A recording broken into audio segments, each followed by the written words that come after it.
एक बार की बात है, एक राजा तलवारबाजी कर रहा था तो अचानक से उसके अंगुली में कट लग गया।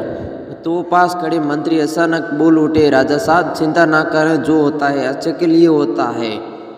यह सुनते ही राजा को गुस्सा आ जाता है और राजा उस मंत्री को कारागृह में बंद करने का आदेश दे देता है और बोलता है इसको फांसी पर चढ़ा दिया जाए। यह सुनकर मंत्री घबरा गया।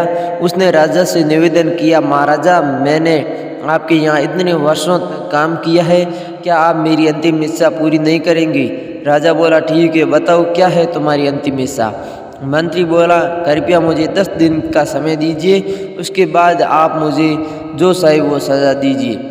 राजा ने उसकी अंतिम इच्छा मान ली। राजा दूसरे दिन अपने सैनिकों के साथ जंगल में शिकार पर निकला। जंगल के बीच में राजा अपने सैनिकों से बिछड़ गए और रास्ता भटक गए। रास्ता ढूंढते ढूंढते राजा वनवासियों के बीच पहुंच गए, जो बलि देने के लिए किसी को ढूंढ रहे थे। वनवासियों ने राजा को पकड़ लिया और वन की देवी को बलि देने के लिए ले गए। बलि देने की सारी तैयारियां पूरी हो गई। जैसे ही राजा को बलि देने के स्थान पर ले जाया गया, वहाँ खड़े बुजुर्ग की नज़र राजा की खंडित अंगुली पर पड़ी। उसने आवाज़ लगाई कि ये तो खंडित है, इसकी बलि नहीं दी जा सकती। तो वनवासियों ने राजा को छोड़ दिया। राजा जैसे तैसे वहाँ से निकला और अपने राज्य पहुँचा।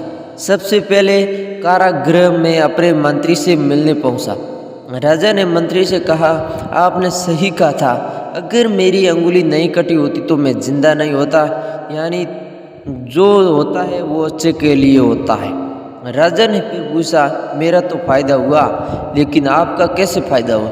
मैंने तो आपको सजा दी। मंत्री बोला, मैं आपके साथ शिकार पर हमेशा रहता हूँ, उस दिन भी रहता, लेकिन मेरे खंडित नहीं होने के कारण मेरी बलि सट जाती, इसलिए मेरे साथ भी जो हुआ अच्छा हुआ। राजा प्रसन्न हुआ, लेकिन छोटी सी बात पर मंत्री को सजा देने का दुख भी हुआ। इसलिए राजा ने मंत्री को कारागृह से निकालकर फिर से अपने साथ रख लिया। शिक्षा दोस्तों, अपने जीवन में भी बहुत से उतार चढ़ाव आते रहते हैं। कभी कभी कुछ चीज़ें मन मुताबिक नहीं होती है, इस कारण से कभी निराश नहीं होना चाहिए। हमेशा याद रखें, जो होता है अच्छे के लिए होता है।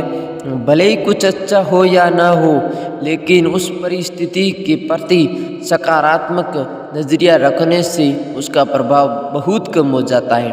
धन्यवाद मित्रों, मेरी ऐसी कहानियाँ हर रोज़ देखने और सुनने के लिए आप मेरे इस पेज को फॉलो करो और मेरे इस यूट्यूब चैनल पर जाकर मेरा वीडियो देखो और मेरा यूट्यूब चैनल सब्सक्राइब करो।